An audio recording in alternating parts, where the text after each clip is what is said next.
Buckinghamshire, England, a quiet village called West Wycombe. Tourists come here for the rolling hills, the historic church, the peaceful countryside. But directly beneath their feet, 300 feet beneath the Christian church, lies a network of tunnels carved into solid chalk. And in the 18th century, Britain's most powerful men descended into that darkness. Members of Parliament, the First Lord of the Admiralty, even the son of the Archbishop of Canterbury. They called themselves the Hellfire Club. Twice a month, these men vanished underground to perform secret rituals, mocking the very church above their heads. And what happened down there nearly disappeared from history forever. This is the story they tried to burn. Sir Francis Dashwood was not an ordinary English gentleman. Born into wealth, he spent his youth traveling across Europe, Italy, Greece, Turkey, the heart of the Ottoman Empire. Somewhere on that journey, something changed in him. He grew obsessed with the ancient world, with pagan gods that Christianity had spent centuries trying to erase, with rituals far older than the church itself. And he developed a deep, burning resentment toward Christianity. When Dashwood returned home to England, he commissioned a painting of himself, dressed as a monk, hands folded in prayer. But look closer, he is not praying to God, he is gazing at a statue of Venus, goddess of desire. In 1748, Dashwood found the perfect excuse to build something extraordinary. Local farmers were suffering failed harvests, crushing poverty across the countryside. Dashwood proposed a solution: hire them, pay them, have them dig chalk for a new road between two nearby towns. It seemed like an act of charity. But what Dashwood was really building was something far darker. For 4 years, workers dug deeper and deeper into the chalk hillside, a quarter of a mile of tunnels. Chamber after chamber, each more elaborate than the last, the steward's chamber. The banqueting hall, said to be the largest man-made chalk cavern anywhere in the world. Then, the workers reached something nobody expected. An underground stream, flowing silently through the darkness. Dashwood named it the River Styx, after the river that, in Greek mythology, separates the world of the living from the realm of the dead. Beyond that river lay the final chamber, the inner temple. A circular room, deep in the earth, positioned with chilling, deliberate precision, directly beneath the altar of St. Lawrence's Church above. Heaven directly above, hell directly below. This was not an accident. This was the entire design, planned to the inch. And it was here, in the inner temple, that the Hellfire Club would hold its most secret gatherings. Officially, they called themselves the Knights of St. Francis of Wycombe. History would remember them as something far more sinister. The Hellfire Club, their membership read like a list of the most powerful men in Britain, a dozen members of Parliament, the First Lord of the Admiralty, even Benjamin Franklin was a frequent guest.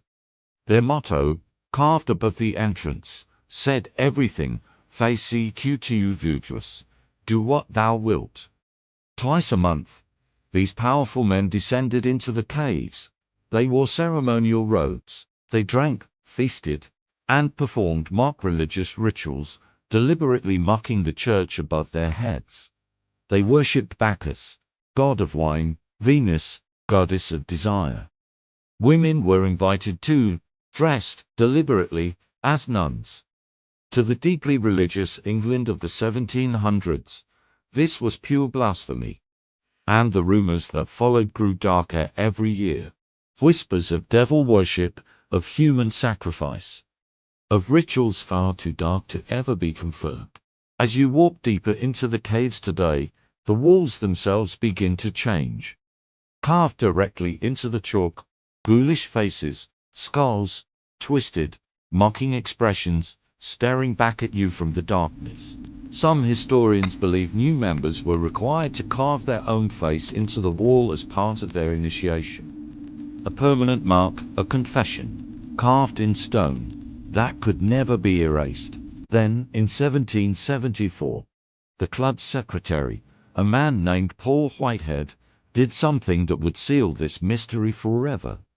3 days before his own death, he ordered every record of the Hellfire Club to be burned: membership lists, ritual descriptions, personal letters, decades of secrets, all of it, deliberately destroyed. Historians have asked the same question for over 250 years. If there was truly nothing to hide, why burn everything? Today, the Hellfire Caves remain open to the public. Over 2.5 million visitors have walked these tunnels since they reopened in 1951. Some come purely for the history, others come for something else entirely. Visitors and staff alike continue to report strange sounds deep in the lowest chambers. Sudden, unexplained drops in temperature.